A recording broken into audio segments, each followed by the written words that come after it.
Lundi 21, j'ai été voir Madame Bertrand après déjeuner. Elle était tellement tenue au secret à Hudsgate qu'elle ne perdra rien à être enfermée dans notre enceinte. Mais nous y gagnerons beaucoup. Pour mon compte, j'ai cru retrouver quelque chose de famille. Notre enceinte serait rétrécie chaque jour.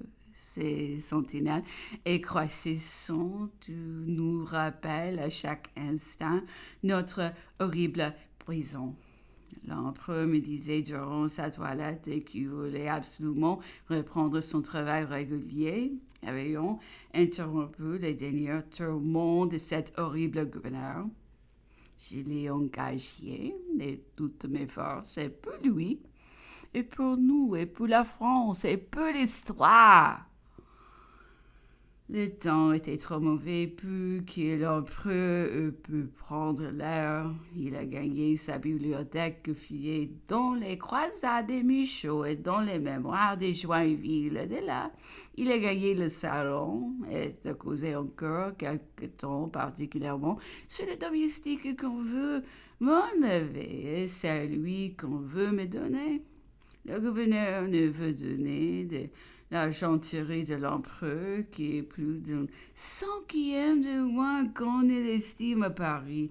Et pourtant, il ne veut permettre ni concours ici, ni transport à l'ordre. Mais malheureux, ces gens qu'on a embarqués pour le cas n'auront que la nourriture des matelots. Du reste, j'ai pris à cette occasion qu'il avait été de même à bord du Northumberland, où les gens de l'empereur n'avaient eu d'autres de ceux au-dessus des matelots que ce qu'ils avaient pu se procurer à leur dépense. Après dîner, l'empereur a lu dans Joinville l'expédition des 100 Louis en Égypte. Il en faisait l'analyse en faisant ressortir les fautes, comparer les mouvements, les plans d'alors avec celui qu'il avait adopté lui-même, et concluait que s'il avait agi de même que Saint-Louis, il eut infailliblement le même sort. S'étant retiré de bonne heure, m'ayant fait appeler près de lui. La conversation reprit sur ses puces en Égypte et en Syrie. La Mathilde de Madame Cotin, qui en avait fait le théâtre de son roman, s'est trouvée mentionnée et cela conduit l'empereur à passer en revue nos femmes auteurs. Il a parlé de Madame Roland et de ses mémoires et de Madame de Genlis, de Madame Cotin, dont il venait de lire Claire d'Albe, et de Madame de Staël. Il s'est fort arrêté sur cette dernière et de répéter en partie ce qu'on a déjà vu. Parlons de son exil, il disait. Sa demeure était devenue un véritable arsenal contre moi. On venait s'y faire armer chevalier. Elle s'occupait à me susciter des ennemis et me combattait elle-même. C'était tout à la fois Hormide et Chlorinde.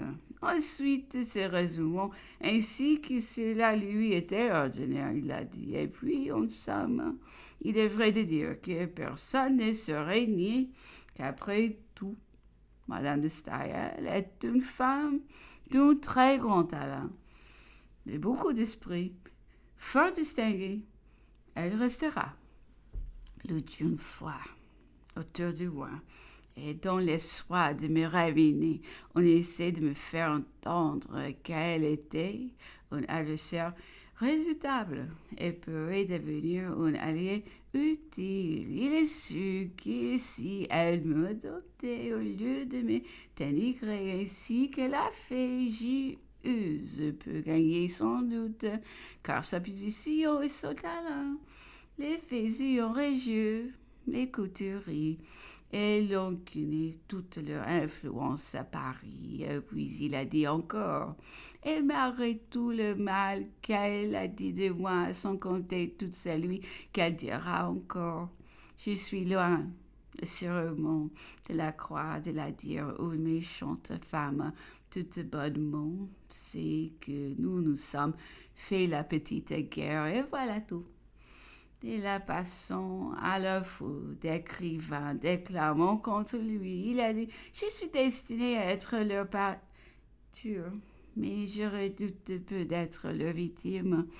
Ils mordront sur du grenier. Ma mémoire se compose de toutes des faits, de simples paroles. Nous saurions les détruire. Pour me combattre avec succès, il faudrait se présenter avec les poids et l'autorité des faits de soi. Si le grand Frédéric ou tout autre de sa trompe se mettait à crier contre moi, ce serait autre chose. Il serait temps encore de commencer à m'émouvoir peut-être, mais quant à tous les autres, quelque esprit qu'ils mettent, ils ne tireront jamais que poutre. Je survivrai, et quand ils voudront être beaux, ils me vanteront. Mardi 22 au mercredi 23. Le temps était très mauvais. L'empereur qui souffrait des dents et dont une joue était fort enflée n'a pu sortir des jus. Je n'ai passé la plus grande partie auprès de sa personne dans sa chambre ou le salon dont il avait fait une promenade où là sont ouvertes les portes de communication.